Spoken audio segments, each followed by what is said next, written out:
Yo, what's poppin' guys, Sizzyl here, and today we're taking a look at WarioWare Get It Together. The WarioWare series is known for fun, quick, and heavily reaction-based games. I've had quite a lot of fun with most games on the WarioWare series, so I was looking forward to playing this one. What I ended up getting was the Mario Sunshine of the WarioWare series, which completely flips the classic WarioWare formula on its head. There's a story mode that's super random. Not even to the point of random equals funny, it was just extremely random. Other than the overarching plot of Wario and friends entering the game they were developing to go fight the game bugs to patch them, every single part of the story had a super long and complex storyboard animation that clearly had a lot of effort put into it, but literally had zero rhyme or reason to it. And, spoiler warning, but the final boss of the story was a toilet, and the final boss of the postgame was a bird, both of which just appeared out of nowhere. Quite literally just randomly introduced at the start of their fights, with no prior references as far as I can tell. The game also had a random extreme difficulty spike in the postgame where it just becomes exponentially more difficult, but that honestly wasn't the end of the world, since it was the postgame. It also added quote-unquote boss fights at the end of each level, most of which were simply mini-games where you were forced to play a specific character, which were neat additions to the game I guess, but it didn't really add a lot to it. The exception being the final boss fight, which I'll go over a little bit later. That being said, the WarioWare games as a whole have quite a lot of random things made to try and shock you, such as some of the weird looking minigames, and WarioWare isn't really known for its story anyway, and is more focused on the minigame, so this isn't a deal breaker as far as things are concerned. I did actually really like the many different character abilities they introduced for the many different WarioWare characters though, including my personal favorite Pyoro. I thought this was one of the best parts of this game. Almost all the characters, who are returning characters from the other WarioWare games that already had a ton of character, were given even more character in the form of their abilities. Someone with zero exposure to the WarioWare games would understand what these characters were all about after playing this game. These abilities made the minigames quite a bit more interesting, as it's no longer just about pressing A super fast or moving something to a certain part of the screen. You also had to think about how your character specifically could perform that action, which definitely made this title stand out. This was also helped by there not being too many particularly bad minigames across this game. Although with that being said, there were also not that many good minigames in this collection,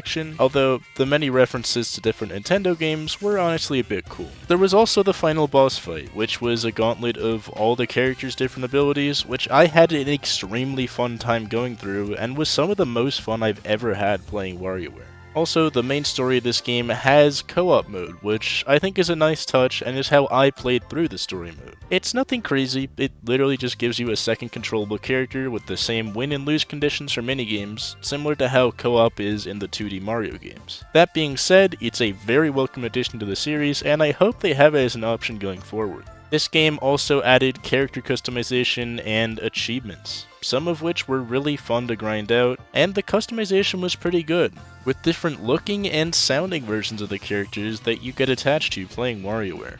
Leveling up characters to unlock this customization was done well, by simply playing the game and buying food to upgrade your characters. After playing through all of what this game had to offer in about 3 hours, I was able to completely max out my favorite character, Pyoro, despite never really sitting down to maximize grinding the currency used to upgrade the characters, which, given how many characters there are, would give you quite a moderate amount of things to grind through if you want to play this game extensively. The main issue I had with this game was the side modes. In almost every other WarioWare game, the side modes are very relevant to the characters or minigames in that game, but for some reason the side modes in this game seemed like they were just minigames that someone programmed that were just tossed into WarioWare for no real reason. They had volleyball, bouncing a soccer ball on your head, a 2D platformer that reminds me of the original Mario Bros. For the NES, a game mode similar to Smash's Century Smash mode, which was extremely boring to play as you're pretty much just spamming a single button, a game based around Pong, and a very low effort Smash clone where you just try to lower someone's life bar by fighting them. These minigames felt super out of place and had little to no replay value as they were just really primitive and unfun.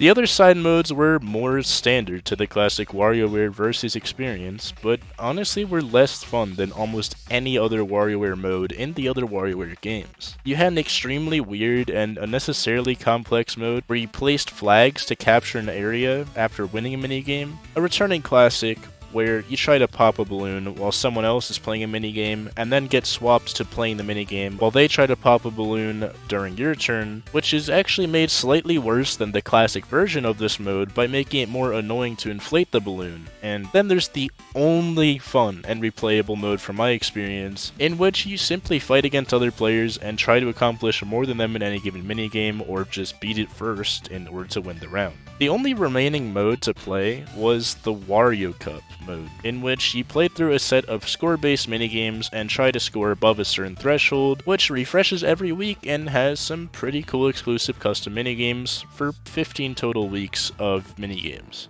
It also ranks you against people online, which is nice, I guess. The only other thing to add is that this game had really good sound effects, which is just kind of expected from the WarioWare games, and the soundtrack for this game isn't really full of bangers, unlike some other WarioWare games, but definitely isn't bad by any stretch of the imagination. While you might think the sheer quantity of things to do in this game would make it so that you'd get a lot of value from this game, I was able to experience everything this game had to offer other than the periodic Wario Cup tournaments in the span of around 3 hours while playing very casually and messing up a lot. There's only 2 minigames with any kind of replay value, being the one where you compete in minigames against others, and the one that returns from other games where you just try to inflate a balloon and have it blow up while the opponent is playing. The Wario Cup adds some replay value, but that would only be for around 30 minutes of playtime every week before it refreshes at the end of that week. Overall, while this game clearly had a lot of time, effort, and polish put into it by the game developers, this game has a lot less replay value than most other WarioWare experiences available. This game was very unique as far as WarioWare games go, and if you're someone with zero experience in the WarioWare series, I think this is probably the best game to start with since it does such a good job of showcasing the many characters' characteristics. It also probably had the best single-player mode out of any of the games, with the story mode being extremely fun to play through, with the main issue of there being zero replay value in any single-player content.